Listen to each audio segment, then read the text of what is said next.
everyone, welcome back to my YouTube channel. Today I'll be talking about my updated camera collection and also where and how I get my film developed. If you're new here, my name is Liesl and I hope you guys have had an incredible start to your new year. So without further ado, let's hop into it.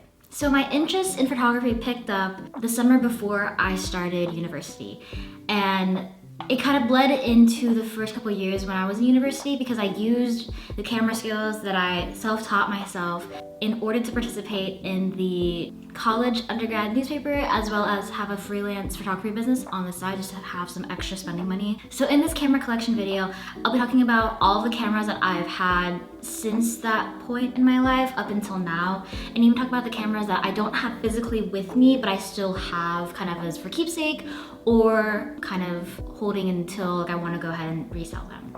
Before I really entered my camera girly era, I was one of the Polaroid girlies. I had the FUJIFILM INSTAX 9 mini and it was in white, and I carried that thing around to school dances, to outings, to trips, and I took hella Polaroids, and I have stacks of Polaroid pictures sitting at my childhood home. Like I said, I used to carry it everywhere, but because of its size, kind of over time I realized that like I couldn't really fit this into all of my purses and bags. So now my little sister has it and she uses it. But it's really nice because it's like obviously like the Polaroid keepsake is really the selling point on the Polaroid cameras and why they're such a classic up until now. The next camera before I upgraded to my Canon M50 EOS, which I did an unboxing on my channel, which will be linked above. I started to shoot with a Canon Rebel T3.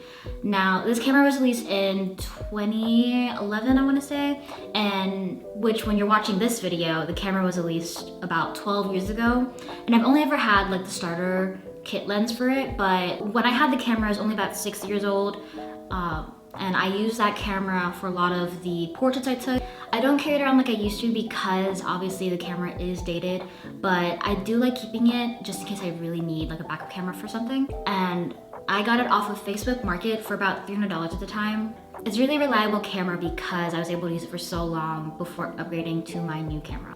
Speaking of cameras I don't have physically with me, sometime afterwards I thrifted my first vintagey Polaroid camera, the vintage Polaroid 600 close-up instant film camera. I don't carry that one around as much because it's really bulky. But it's one of those cameras that kind of like pops out, and plus the film is kind of more on the pricier side. I thrifted the camera itself for $60, but since the film is pricier than typical Polaroid film, I only really try using it for special moments just so I can save the film. As mentioned almost so many times up until now, I have my updated Canon M50 EOS Mark I camera. And this is what it looks like. These cameras were released in 2018, so when I got it in 2020, it was only about 2 years old. I got this one from Walmart on sale. I want to say it was around $400 to $500. The reason why I love this camera so much is that it's like a vlogging camera, and I've always wanted like a camera where I can like kind of hold it and also see myself as I'm vlogging. Another cool thing about the camera is that this is touchscreen. It also has a dial settings that allow me to shoot in automatic and in manual. For this one, I only have the starter kit lens on it, but I'm hoping that this year I'm able to kind of upgrade, get a wider angle lens because this is a crop versus like a full screen. But yeah, I definitely recommend this. It's a really good beginning camera, in my opinion. Aside from digital photography, in the past couple of years, there's been a big resurgence in film photography, and I finally got my hands on my first point and shoot film camera through Etsy, which this is the KODAK CAMEO autofocus camera. This was released in 1994 and they stopped production in 1996. But what I love about this is obviously when you flip it up, it gives you kind of the flashes up here, and the lens is already protected with this. Besides shooting in a normal frame for this camera, this also has a part on the back right here, a little flip switch here that lets you go from normal shooting mode to panoramic mode. And I know what you're thinking, is it the panorama mode similar to the iPhone one? It is not. Basically what it does is in the viewfinder, it crops what you're seeing with like 2 black bars and it just shoots at a rectangular frame, which is nice. I tried it out before in New York, which I'll show here on the screen. So I've taken this camera on multiple trips and I absolutely love it because it's so compact and so small and easy to store. When I'm on the go, I can just throw it in my bag and call it a day. I do recommend if you're having a hard time kind of looking for film cameras, Etsy's a really good place that I found tested film cameras that were available. That's where I got this one. And I bought this one for $35. There's a lot of sellers that kind of price them as the value of the camera sits, but I've also seen cameras on Etsy that even span from like $10 and out. Plus, a lot of the sellers on Etsy are really nice and they'll answer questions about the cameras if you have any questions, but yep.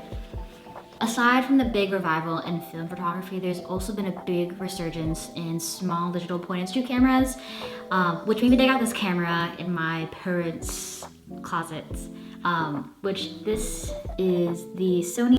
This one was released in 2011. It doesn't take high quality photos, but it kind of gives off that like, ooh, this is from like an old vintagey. I've taken this camera on trips to New York and New Jersey. The thing I love about digital cameras is I love just how, again, compact this is. It's easy to throw into my bag when I'm going out.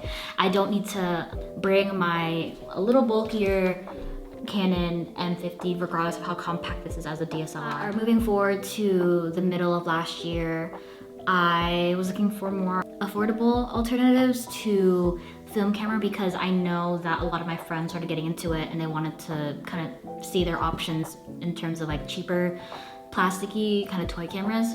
So I was able to find a handful. So first off is this Kodak film camera. I got this one on sale on Amazon for only $19. This is a plastic film camera. I've seen a lot of these sold at big retailers like Walmart, Target, even Urban Outfitters has these. And they sell them for a range of prices, but again, I got mine off of Amazon. My boyfriend got this camera that he kind of has me hold on to because he doesn't use it as much. It's from Target. It's from their electronics line. This one also saw a resurgence in popularity on TikTok, and a lot of people had questions like how to use it. Some cool features about these cameras is that they have like an on and off switch for the flash if you want to use it or if you don't want to use it. This in quality feels a little bit better than this one. They have similar builds in terms of functionality. And he got this one for $35 at Target. These, I don't know if they've restocked them, but I've seen them pop up in some Targets nearby. So I definitely keep an eye out on the Target app. Last but not least in that lineup is this small little film camera that I got at Five Below. This little film camera is built similar to these cameras, but in terms of compactness, it's smaller. This one has a design on it. Really, it's a small gem. So these three cameras, in the future I'll be making a video of the quality of all of them since I have filmed in all of them, but I haven't developed it yet just for that reason, so stay tuned for that. To the last part of the collection in this video, I did a little thrift store visit this past week and I found a gold mine. And I kind of just want to show them off just because of how cool I think these all are. So starting off, I got this Kodak EasyShare CX7530. This camera was released in 2004 and it has both an internal and an SD card memory on it. I took a shot in the dark because this was only priced at $5 because I had an ongoing sale where all cameras were 50% off. And after a quick cleanup, the only slight issues I have with this is sometimes the camera won't pop out and it only halfway turns on. And I also have to get a new SD card because obviously cameras like this were not built to hold SD cards with 256 gigabytes on them. So I have one that I ordered that I am looking forward to use and to test on this. It definitely gives off the look of an older point-and-shoot camera from the early 2000s that I was looking for this camera.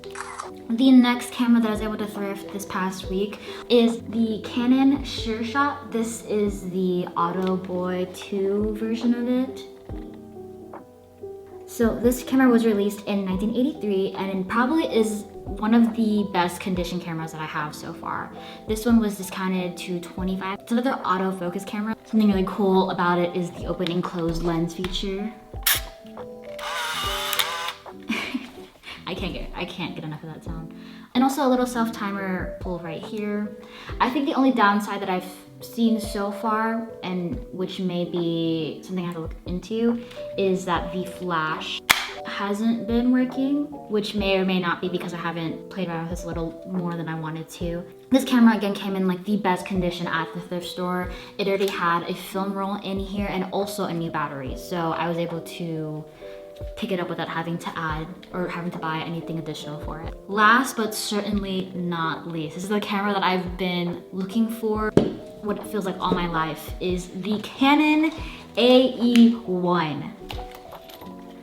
Now, any of my Tumblr girlies would know that this is the vintage film camera to have.